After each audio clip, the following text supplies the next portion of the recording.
మహబూబాబాద్ జిల్లా తొర్రూరు మున్సిపాలిటీ ఎన్నికల్లో మాజీ మంత్రి ఎర్రబెల్లి దయాకర్ రావు సుడిగాలి ప్రచారం నిర్వహించారు.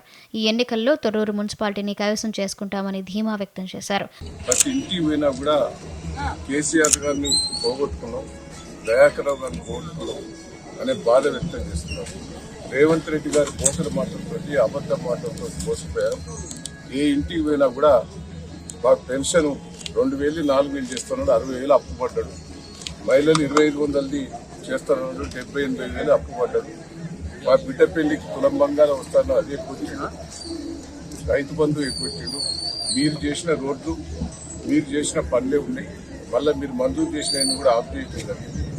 ఇబ్బందికర పరిస్థితి ఉన్నది. ఎట్టి పరిస్థితుల్లో కౌన్సిల్ని గెలిపిస్తాం, చైర్మన్ గెలిపిస్తాం, మిమ్మల్ని కాపాడుకుంటాం అనేది ప్రజలు చెప్తున్నారు. కేసీఆర్ మళ్ళీ ఎప్పుడు వస్తే అప్పుడు కేసీఆర్ని మేము కోరుకుంటున్నాం అనేది ప్రతి ఒక్కరు కూడా చెప్పుకోవడం జరుగుతున్నది.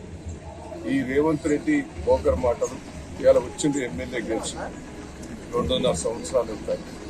చేయకున్న పనులు ఎక్కువతాయి, చేయవలసిన సగం పనులు 4 సార్లు చేసి బోకర్ మాటలు దీనిలో మాట్లాడేది. ఉద్యోగాలు ఇస్తాం, అభివృద్ధి చూస్తాం, అది రేవంత్ రెడ్డి కంటే ఎక్కువ అబద్ధాలు ఆడేది. మళ్ళా ఈ మున్సిపల్ ఎన్నికల్లో కూడా మళ్ళా అబద్ధాలు ఆడితే మేము నమ్మే పరిస్థితి లేవని కూడా చెప్పడం కూడా జరుగుతుంది.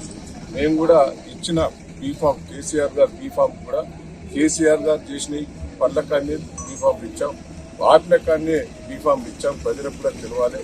ప్రతి డివిజన్లో కార్యకర్తల మధ్యనే వాళ్ళ కోరిక పెరిగే యాక్టివిటీస్ చేసి బీఫామ్ ప్రజలు ఎట్టి పరిస్థితుల్లో కూడా కారు గుర్తు కేసీఆర్ని గెలిపించాలనేది ప్రతి ఒక్కరిలో కూడా జిద్దులో ఉంటుంది.